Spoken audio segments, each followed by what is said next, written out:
और बुलेटिन की शुरुआत कर रहे हैं इस वक्त की सबसे बड़ी खबर के साथ।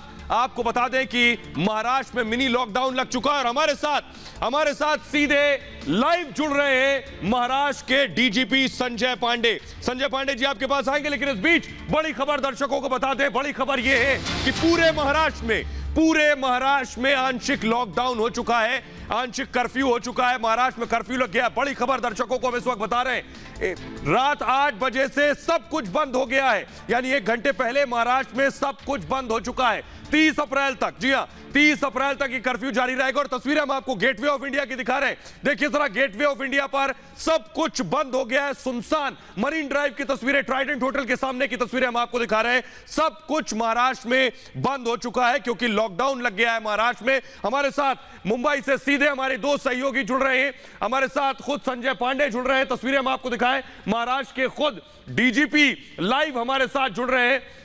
डीजीपी हमारे साथ सीधे लाइव जुड़ रहे हैं। डीजीपी हमारे साथ सीधे जुड़ रहे हैं। अगर तस्वीरें जल्दी से हम दिखा सकें, ये तस्वीरें हम दिखा रहे हैं आपको, देखिए मुंबई की, लेकिन डीजीपी हमारे साथ सीधे जुड़ रहे हैं। जो तस्वीरें हम दिखा रहे हैं, डीजीपी साहब आपके पास आएंगे, लेकिन दर्शकों को तस्वीरें भी दिखा रहे हैं। मेरा सीधा सवाल आपसे है, जो लोग दरअसल अभी दफ्तर से निकले हैं अपने घरों के लिए, पूरा मुंबई और महाराष्ट्र ये जानना चाहता है, उन्हें तो आपकी पुलिस परेशान नहीं करेगी, वो तो सीधे घर जा पाएंगे? नहीं, मेरा कहने का मतलब है कि जो ट्रांसपोर्ट में है, पब्लिक ट्रांसपोर्ट में है तो जा ही सकते हैं। और जो अगर झुंड करके जाने की मनाही है, कर्फ्यू का मतलब ये होता है कि 5 से ऊपर का झुंड नहीं हो। तो जो अगर वो वैलिड रीज़न के लिए जा रहे हैं और उनको जाना है, कहीं घर जाना है, कुछ करना है, तो ऐसे लोगों को तो नहीं रोका जा सकता ना। जो आदमी अब जैसे 8 बजे लगेगा, तो कई ऑफिसर्स जैसे ऑर्गेनाइज सेक्टर के लोग हैं जो कंपनियों में काम कर रहे हैं, तो उनको तो जाना ही पड़ेगा और वो अपने पब्लिक ट्रांसपोर्ट में जा ही सकते हैं। उसके लिए तो सरकार ने परमिशन दी है। जी डीजीपी साहब हमारे साथ बने रहिए। हमारे साथ हमारी सहयोगी अलीशा और प्रियंका जुड़ रही हैं सीधे मुंबई से, जहां मिनी लॉकडाउन लग चुका है। अगले दूसरे राज्यों में भी ऐसा हो सकता है। हमारे साथ सीधे प्रियंका और अलीशा जुड़ रही हैं। अलीशा, आपके पीछे काफी भीड़ नजर आ रही है और प्रियंका आप खड़ी हैं, वहां भी खासी भीड़ है। जरा दिखाइए आप कहां है प्रियंका। अलीशा उसके बाद आपके पास आ रहे हैं। जी बिल्कुल, हम आपको तस्वीरें दिखाएंगे इस चर्च गेट स्टेशन से, जहां पे सीएसटी स्टेशन से, के पार्डन, जहां पे कई सारे लोग यहां पर भीड़ लगाकर खड़े हुए हैं। कई सारे लोग यहां से जाने की कोशिश कर रहे हैं।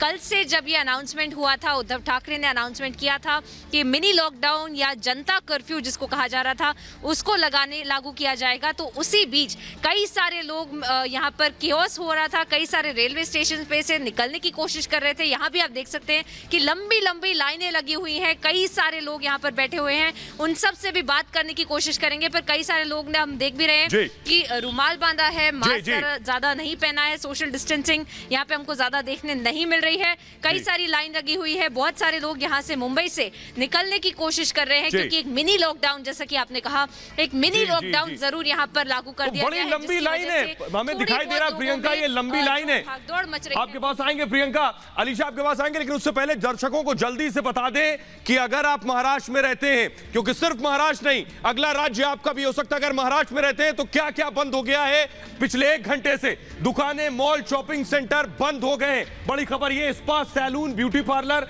पर रोक लगा दी गई है। इसके अलावा मैं बताऊं आपको, 30 अप्रैल तक जारी रहेगा और 8 तारीख से 8 बजे से हो गया है लागू। पूजा स्थल और स्कूल कॉलेज बंद हो गए, धार्मिक स्थल बंद है, जिम, स्पोर्ट कॉम्प्लेक्स भी, पार्क बंद कर दिए गए हैं। यह खबर है। इसके अलावा आपको बताऊं, 30 अप्रैल तक ये कर्फ्यू लागू रहेगा। सभी सार्वजनिक गतिविधियों पर रोक लगा दी गई है। होटल बंद है, होम डिलीवरी की सिर्फ इजाजत दी गई है। हमारे साथ लगातार हमारी सहयोगी अलीशा भी बनी हुई है, अलीशा के पास चलेंगे। अलीशा हमारे साथ आ रही, सिनेमा हॉल, थिएटर। अलीशा जरा बताइए आप कहां हैं? 8 बजे से कर्फ्यू लग गया, लेकिन चहल पहल आपके पीछे नजर आ रही है। बिल्कुल सुहेल, सीधे तो तस्वीरें जो है हम आपको सांता क्रूज के दिखाएंगे। और सबसे जो तस्वीरें जो दिखाई दे रही है, यहाँ पर लोगों ने न कि सिर्फ सोशल डिस्टेंसिंग की बात करें, पर यहाँ तक जो मास्क भी है वो भी न पहनते हुए दिखाई दे रहे हैं।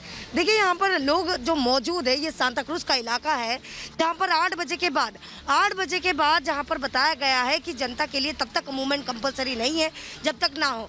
पर यहाँ पर लोग जो है वो खुद मास्क पहनते हुए नजर नहीं आ रहे। कुछ लोगों से बात करेंगे, आपको मास्क पहनना जरूरी नहीं लग रहा? नहीं, ऐसा कुछ नहीं है।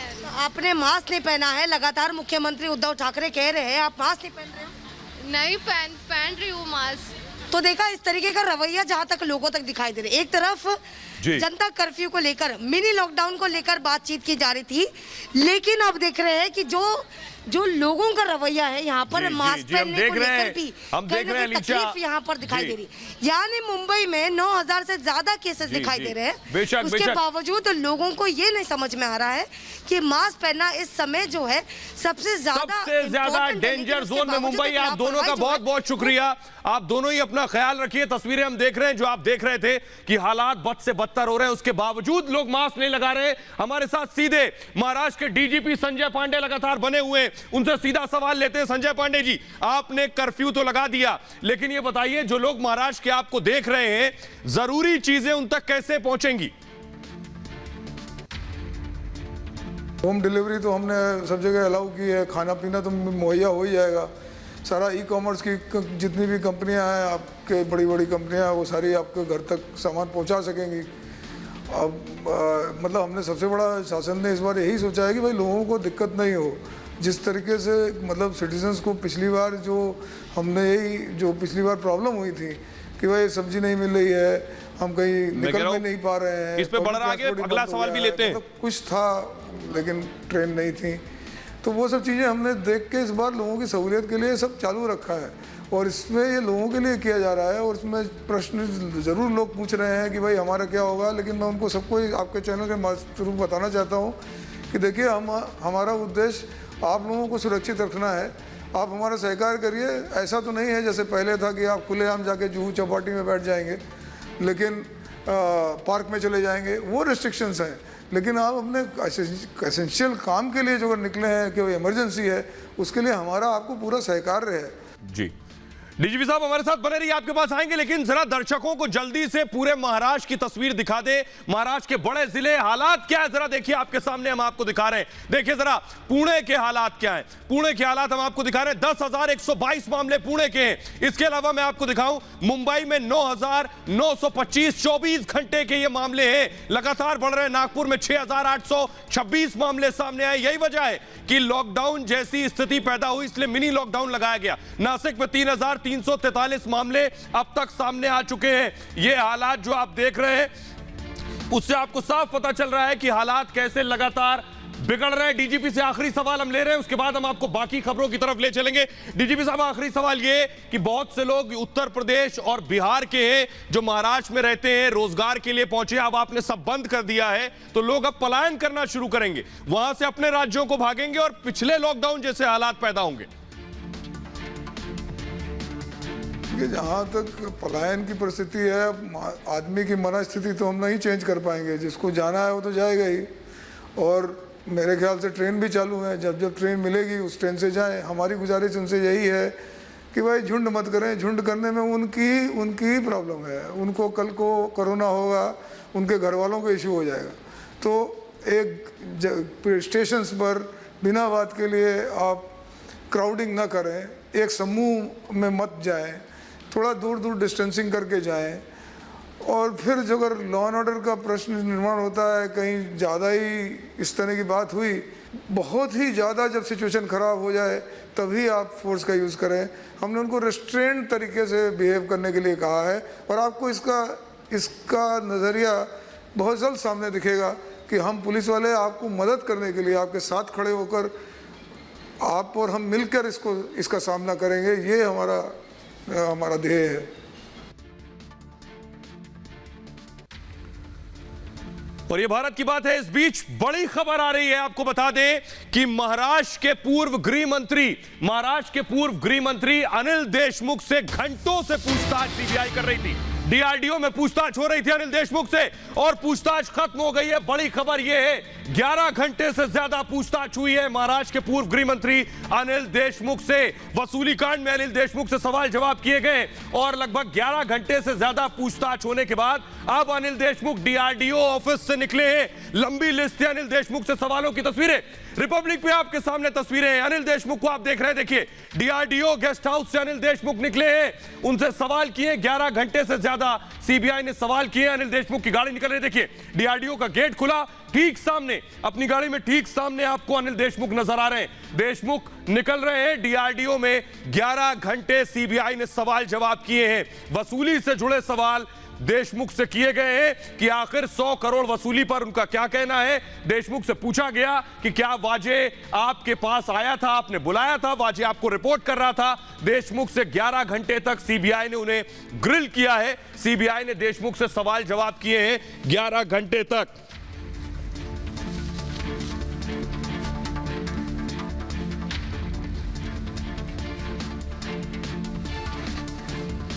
ये तस्वीरें हम आपको दिखा रहे हैं, देखिए जरा।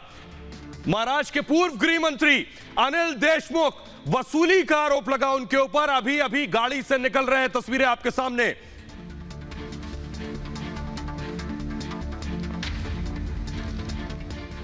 तो आइए अब आपको वापस कोरोना पर बात करते हैं। आपने अनिल देशमुख को देख लिया जो अभी अभी निकले हैं पूछताछ के बाद। तस्वीरें जो हम आपको कोरोना की दिखाने जा रहे हैं वो भयावह है, डरा देने वाली। आपको ये तस्वीरें रोज दिखाने का मकसद सिर्फ ये है कि आप सावधान रहें, अपनी खुद सुरक्षा और सावधानी बरतें। देखिए जरा तस्वीरें। एक बेटी दरअसल अपने पिता को लेकर पहुंची थी, दर दर की ठोकरें खाती रही, भटकती रही और पिता की मौत हो गई। देखिए जरा, सुनिए पहले।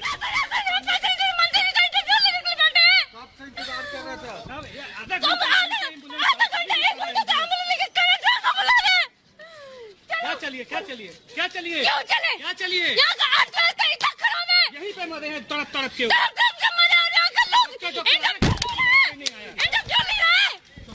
इंटरव्यू ले रहा हूँ, पापा को वापस कर पाएंगे, मैं पापा को वापस कर पाएंगे। मंत्री जी यहाँ पे डॉक्टर चिल्लाते रह गए, डॉक्टर चिल्लाते रह गए, कोई डॉक्टर नहीं आया, कोई डॉक्टर नहीं आया। मैं पापा को वापस कर पाएंगे, वोट लेने के लिए से बात है। मंत्री जी का दावा तो था सब कुछ ठीक है, लेकिन कुछ ही घंटों में इलाज न मिलने के कारण मरीज की मौत के बाद मृतक की बेटी का गुस्सा फूट पड़ा। मंत्री जी यहाँ पे डॉक्टर चिल्लाते रह गए, डॉक्टर चिल्लाते रह गए, कोई डॉक्टर नहीं आया, कोई डॉक्टर नहीं आया। दरअसल झारखंड के हजारीबाग के पवन गुप्ता का परिवार इलाज के लिए रांची आया था। कई जगह भटकने के बाद सदर अस्पताल पहुंचा, लेकिन इलाज शुरू न होने से पहले ही उन्होंने दम तोड़ दिया। बेटी का आरोप है कि खराब सिस्टम ने उनके पिता की जान ले ली। वापस कर पाएंगे, मैं पापा को वापस कर पाएंगे, वोट लेने के लिए से बात है।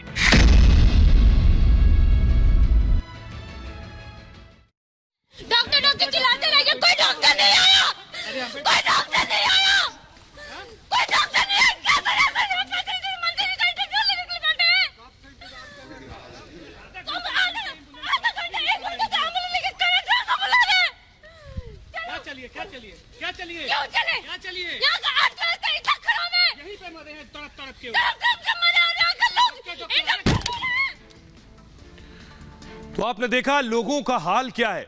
ये तस्वीरें सभी को डरा रही हैं और बार बार आपसे कह रहे हैं कि इस स्थिति में कोई ना पहुंचे। इसके लिए बहुत जरूरी है मास्क पहने, सैनिटाइजर का इस्तेमाल करें, सुरक्षित रहें, सावधानी बरतें। जल्दी से आपको दिखाते हैं पूरे देश का हाल। देखिए जरा हालात कैसे लगातार बिगड़ते जा रहे हैं। महाराष्ट्र की तस्वीरें देखिए जरा। महाराष्ट्र की तस्वीरें जो हम आपको दिखा रहे हैं, महाराष्ट्र में केस 60,212 है, 281 मौत हो चुकी है। जल्दी जल्दी अगर मैं आपको दिखाऊं, महाराष्ट्र के अलावा देखिए मध्य प्रदेश में 8,998 मामले हैं, 40 मौत हो चुकी है। मध्य प्रदेश के अलावा आगे अगर हम आपको दिखाएं, उत्तर प्रदेश में 20,510 मामले सामने आ चुके हैं, 85 मौत हो चुकी है। थोड़ा और जल्दी अगर इसको हम आपको दिखाएं, राजस्थान में 5,528 केस सामने आए हैं और 28 मौतें। यह सिर्फ 24 घंटे का आंकड़ा है, इसीलिए यह डरा रहा है। इसके अलावा मैं आपको बताऊं, दिल्ली में 13,568 मामले सामने आए हैं, 81 मौत हो गई है। 24 घंटे का यह हाल है। छत्तीसगढ़ में 15,121 केस हुए हैं और 156 मौत हो गई है। छत्तीसगढ़ इस लिस्ट में तीसरे नंबर पर है। मैं क्यों कह रहा हूं छत्तीसगढ़ तीसरे नंबर पर है, क्योंकि आपको बताऊं दरअसल छत्तीसगढ़ में हालात खराब हो रहे हैं। मैं ऐसे ही नहीं कह रहा हूं। देखिए जरा ये तस्वीरें जो आपको दिखाने जा रहा हूं, छत्तीसगढ़ से डराने वाली तस्वीरें। ये देखिए जरा, छत्तीसगढ़ में लाशों को ट्रक में भर भर कर फेंका जा रहा है। ये देखिए ट्रक पूरा लाशों से भरा हुआ है। ये हिला देने वाली तस्वीरें। उसके बाद देखिए शमशान पहुंची है और ये तस्वीरें जो मैं आपको दिखा रहा हूं, शमशान घाट पे लाशों का ढेर लगा हुआ है। ये जो ट्रक वहां से लाशों को लेकर गया था, यहां लाशें उतार कर ये यहां लाकर अंतिम संस्कार हो रहा है। ये छत्तीसगढ़ के हालात हैं। देखिए जरा रिपोर्ट।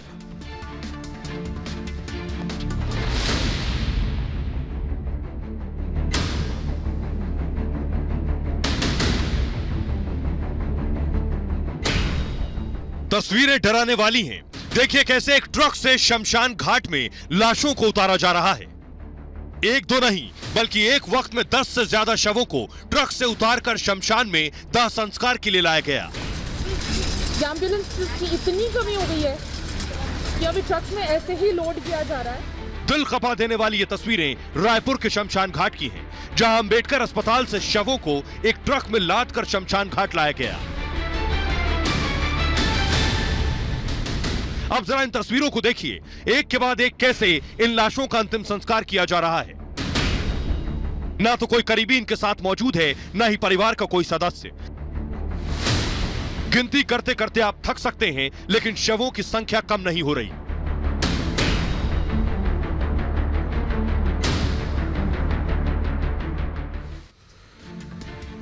तो आपने देख ली छत्तीसगढ़ की हालत। जल्दी से आइए आपको मध्य प्रदेश का हाल बताते हैं। हर राज्य का, आपके राज्य का भी हाल बताएंगे। हर राज्य का मैं हाल बता रहा हूं। इंदौर में देखिए 1611 मामले, ये पिछले 24 घंटे के मामले हैं। आंकड़े डराने वाले। भोपाल में तेजी से आंकड़ा बढ़ रहा है, 1497, 1497 मामले सामने आए। ग्वालियर में 801 मामले सामने आए हैं। न सिर्फ ग्वालियर बल्कि इसके अलावा मैं आपको बताऊं जबलपुर में 602 मामले सामने आए। ये डराने वाली तस्वीर, क्योंकि भोपाल से, अकेले भोपाल से 1400 से ज्यादा मामले 24 घंटे में सामने आए। ये तस्वीरें देखिए, भोपाल के शमशान घाट की जो तस्वीरें मैं आपको दिखाऊंगा वो तस्वीरें डराने वाली है। देखिए जरा रिपोर्ट में लगातार मौतों का आंकड़ा बढ़ता जा रहा है और लगातार केसेस बढ़ते जा रहे हैं। नया स्ट्रेन दरअसल ज्यादा जानलेवा, ज्यादा खतरनाक है, उसके बारे में भी आपको बताएंगे। लेकिन पहले भोपाल से रिपोर्ट देखिए।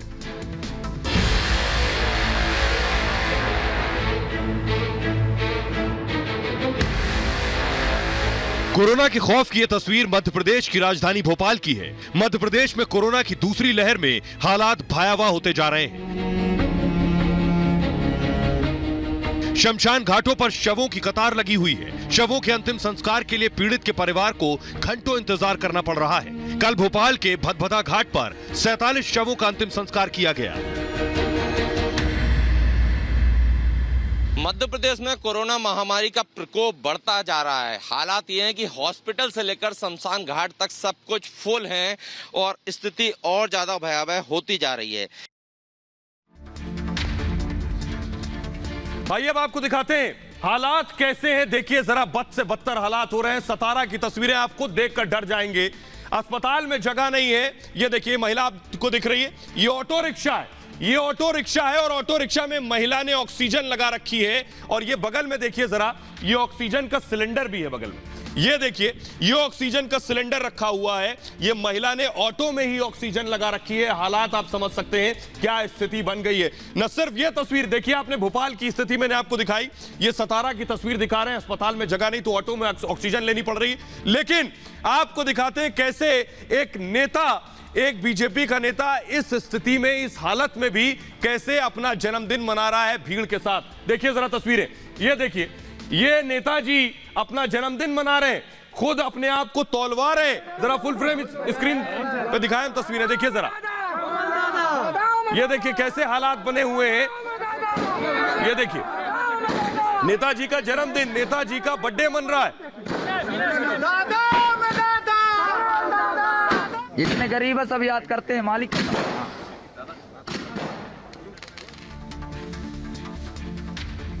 तो सिर्फ मध्य प्रदेश नहीं, उत्तर प्रदेश में भी हालात ठीक नहीं है। जल्दी से आपको उत्तर प्रदेश का आंकड़ा बताते हैं और उसके बाद आपको बताते हैं खुद मुख्यमंत्री कोरोना की चपेट में आ गए हैं यूपी में। उत्तर प्रदेश के जो बड़े जिले, लखनऊ में देखिए 5600 मामले, 24 घंटे का आंकड़ा मैं आपको बता रहा हूं। 5600 मामले लखनऊ के। कानपुर में 1217 मामले। कानपुर के अलावा मैं आपको बताऊं वाराणसी में 828 मामले और वाराणसी के बाद नोएडा के 229 मामले ये 24 घंटे के हैं। लेकिन मैं आपको साथ ही बताऊं, उत्तर प्रदेश की हालत मैंने आपको बता दी, लेकिन खुद उत्तर प्रदेश के मुख्यमंत्री योगी आदित्यनाथ कोरोना पॉजिटिव हो गए हैं, उनकी टीम कोरोना पॉजिटिव हो गई है और पूर्व मुख्यमंत्री अखिलेश यादव भी कोरोना के शिकार हो गए।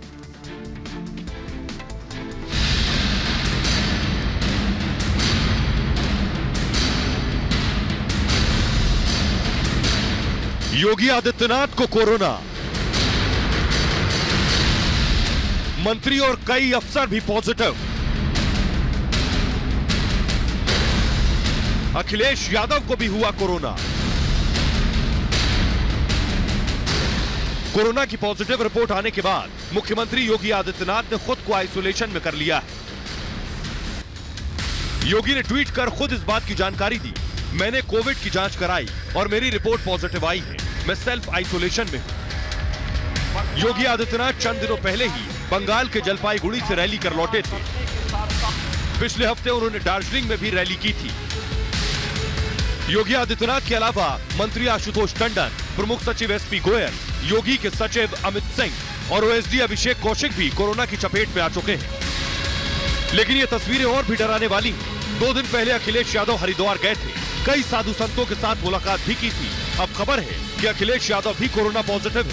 अखिलेश यादव ने अपने ट्वीट में लिखा है, मेरी कोरोना रिपोर्ट पॉजिटिव आई है, मैंने खुद को आइसोलेट कर लिया है, घर पर ही उपचार हो रहा है। और आइए अब आपको जल्दी से बताते हैं, लोगों के जहन में एक सवाल है कि योगी आदित्यनाथ ने कोरोना की पहली डोज ली थी तो आखिर उन्हें कोरोना कैसे हो गया। अभी उन्होंने पहली चीज तो सिर्फ एक डोज ली थी, दोनों डोज नहीं ली थी। दूसरी बात, जो वैक्सीन है ये 100% गारंटी नहीं है, ये आपको 70 से 80% तक कोरोना से लड़ने के लिए तैयार करता है। यानी 80% भी अगर आप कोरोना से लड़ पाएंगे तो 20% आप अपने आप लड़ लेंगे, अस्पताल जाने की नौबत नहीं आएगी। इसके अलावा आपको बताऊं, दूसरे डोज के 2 हफ्ते बाद कारगर होता है ये जो वैक्सीन है, यानी आप दूसरा डोज ले लें और उसके 14 दिन बाद पूरी तरह से आप कोरोना से लड़ने के लिए इम्यून हो जाएंगे। इम्यून सिस्टम को और ज्यादा मजबूत करती है वैक्सीन, और शरीर में वायरस है तो कोरोना संभव है। यानी आपने वैक्सीन लगवाई और वायरस पहले से था तो आपको कोरोना हो सकता है। वैक्सीन के बाद भर्ती की आशंका कम है, यानी डॉक्टर्स कहते हैं अगर आपने वैक्सीन ले ली है तो संभव है कि हो सकता है आपको अस्पताल जाना ना पड़े। लेकिन इसके अलावा मैं आपको बताऊं, न सिर्फ मुख्यमंत्री योगी आदित्यनाथ बल्कि अखिलेश यादव भी कोरोना पॉजिटिव हो गए। और आपको याद होगा, अखिलेश यादव पहले इस वैक्सीन को बीजेपी की वैक्सीन कह रहे थे, यह भी उन्होंने इशारा किया वो खुद नहीं लगवाएंगे वैक्सीन। सुनिए जरा। देखिए, मैं तो नहीं लगवाऊंगा अभी वैक्सीन, मैंने अपनी बात कह दी, और वो भी बीजेपी लगाएगी उसका भरोसा करूंगा मैं? अरे जाओ भाई, अरे अपनी सरकार आएगी सबको फ्री वैक्सीन लगेगी।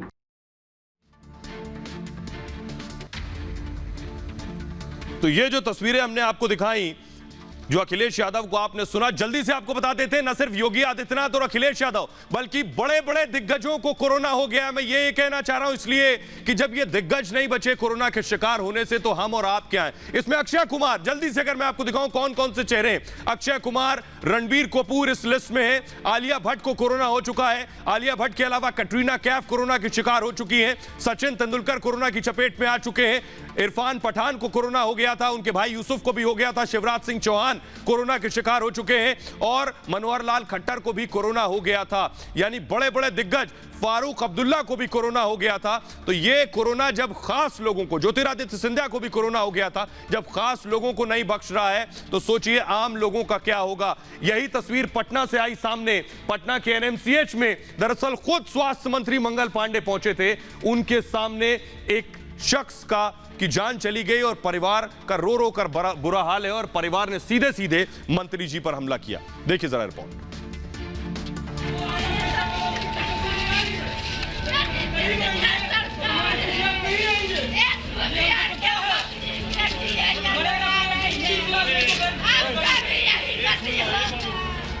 कोरोना न सिर्फ आपको बीमार कर रहा है बल्कि लाचार और सड़े हुए सिस्टम की पोल भी कोरोना ने खोल दी है। ये तस्वीरें बिहार की राजधानी पटना की हैं, जहां कोरोना पॉजिटिव पिता को लेकर एक बेटा इधर से उधर घूमता रहा। बदहवास और बेचैन हालात में अपने पिता को बचाने की आस में उसने सब कुछ किया। लखीसराय से पटना तक आ गया, लेकिन अपने बीमार पिता के लिए उसे अस्पताल का एक अदद बिस्तर तक न मिला। पटना एम्स ने कहा बेड नहीं है, तो वो एनएमसीएच अस्पताल ले गई, लेकिन पिता ने भरी दोपहर में धूप के थपेड़ों के बीच दम तोड़ दिया।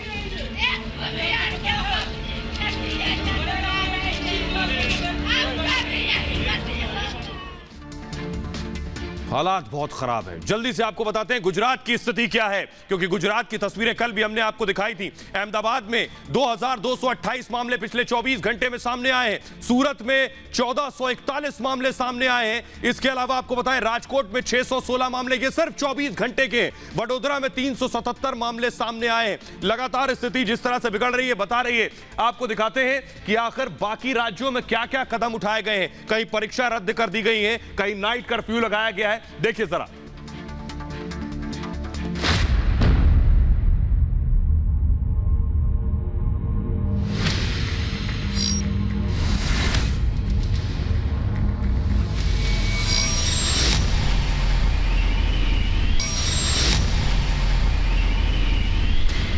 महाराष्ट्र में कोरोना से हालात बेहद गंभीर हैं।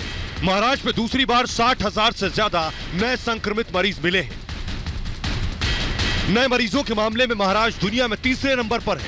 महाराष्ट्र से ज्यादा ब्राजील में 80,157 और अमेरिका में 77,720 मरीज मिले।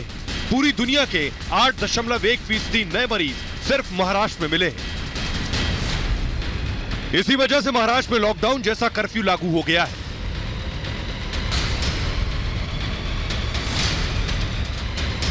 कोरोना से देश की राजधानी दिल्ली का हाल भी बेहाल है। कोरोना के बढ़ते खतरे को देखते हुए केजरीवाल सरकार ने लोगों से मास्क पहनने और सोशल डिस्टेंसिंग बनाए रखने की अपील की है। दिल्ली के स्वास्थ्य मंत्री ने कहा कि दिल्ली में न बेड की कमी है और न ही वेंटिलेटर की कोई कमी है। दिल्ली सरकार ने पिछले एक हफ्ता पहले आप देखेंगे ऐप में 6,000 बेड थे, अब 13,000 से भी ज्यादा बेड हैं। हम लगातार बहुत ही तेजी से बेड बढ़ा रहे हैं। परसों भी ऑर्डर दिए गए हैं, उनको इम्प्लीमेंट होते होते 3-4 दिन लगते हैं। हम लगातार बढ़ा रहे हैं बेड्स। कोरोना संकट के बीच यूपी सरकार ने लखनऊ, कानपुर और प्रयागराज समेत 7 जिलों के अस्पतालों में ओपीडी सेवा बंद कर दी है। लखनऊ में 840 अतिरिक्त बेड की व्यवस्था की गई है। सीएम योगी ने एमबीबीएस छात्रों की भी कोरोना ड्यूटी लगाने का निर्देश जारी किया है। मध्य प्रदेश में कोरोना के बढ़ते आंकड़े डराने वाले हैं।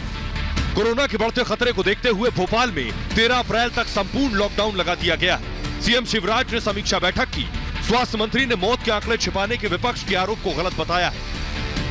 छुपाने से कोई फायदा नहीं है, जो चीज़ है वो हकीकत है सामने। बात यह है कि जो कुछ कोविड पॉजिटिव और कुछ जो नॉन कोविड जो सस्पेक्टेड हैं, उनको भी कोविड की गाइडलाइन के अनुसार उनका अंतिम दाह संस्कार किया जा रहा है। और आइए अब आपको दिखाते हैं जो नया कोरोना का स्ट्रेन है, ये बहुत जानलेवा है। आपने देखा होगा पिछले कुछ वक्त में तेजी से कोरोना बढ़ रहा है। उसके पीछे एक बड़ी वजह यह है कि ये जो नया स्ट्रेन है, ये बहुत तेजी से हमला करता है। ये नया स्ट्रेन का आप टेस्ट कराएंगे तो टेस्ट रिपोर्ट भी नेगेटिव आएगी, पॉजिटिव नहीं, क्योंकि ये नाक और गला नहीं, सीधे फेफड़े में जा रहा है और फेफड़े में जाकर उसको खत्म कर रहा है। देखिए जरा ये रिपोर्ट।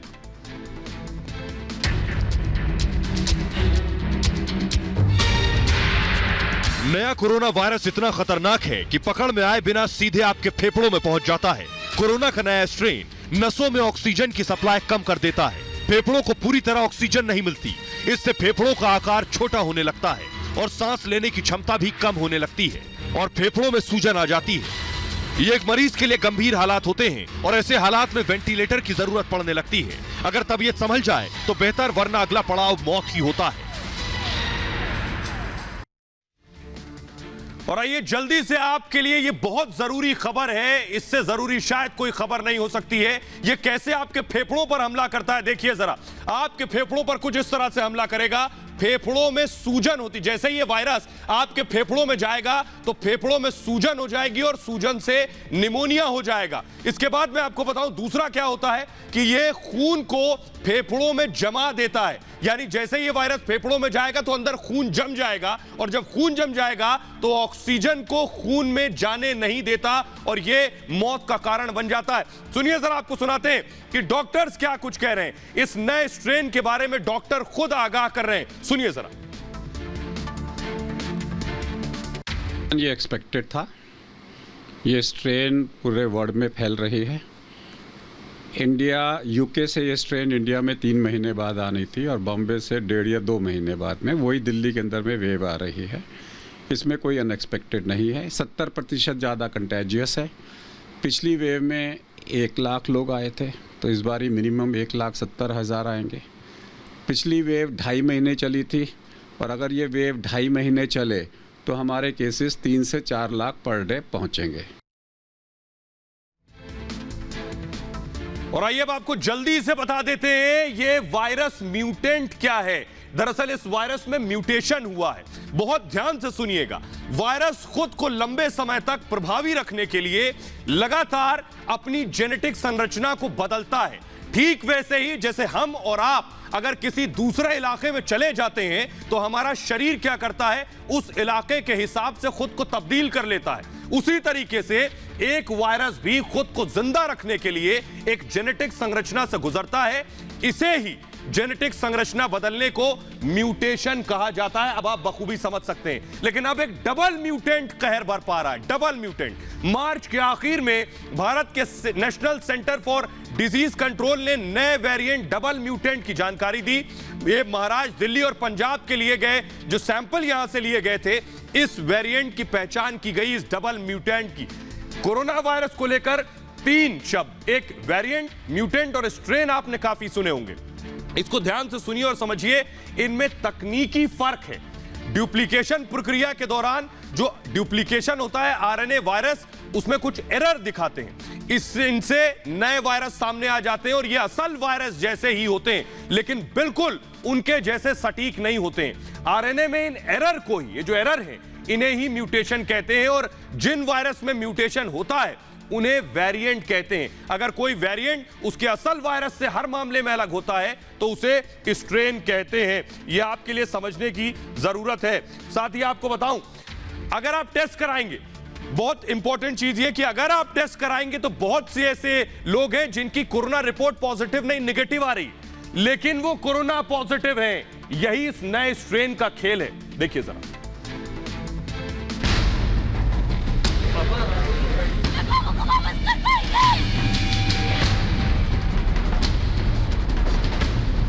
नया वेरिएंट कोरोना के टेस्ट को भी धोखा दे सकता है। यानी अगर आप कोरोना के इस वेरिएंट से संक्रमित होते हैं और टेस्ट कराते हैं तो मुमकिन है कि आपकी रिपोर्ट नेगेटिव आए।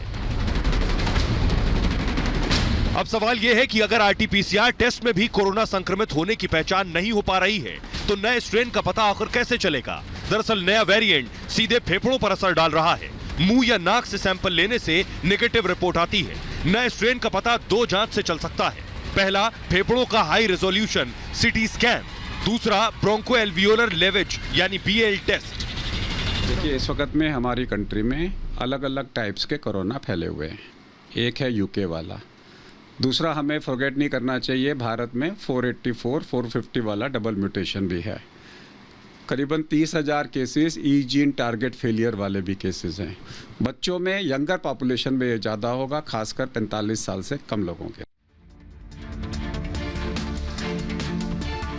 तो नया स्ट्रेन आपने देख लिया कितना खतरनाक है। अगर आपकी कोरोना रिपोर्ट नेगेटिव आती है तो आपके पास दूसरा विकल्प है, क्योंकि ये सीधे आपके फेफड़ों में जा रहा है, तो आप एक सीटी स्कैन भी करवा सकते हैं। उससे आपको पता चलेगा क्या कोरोना वायरस आपके फेफड़ों में। फिलहाल आप देख रहे थे ये भारत की बात है। फिलहाल इतना ही।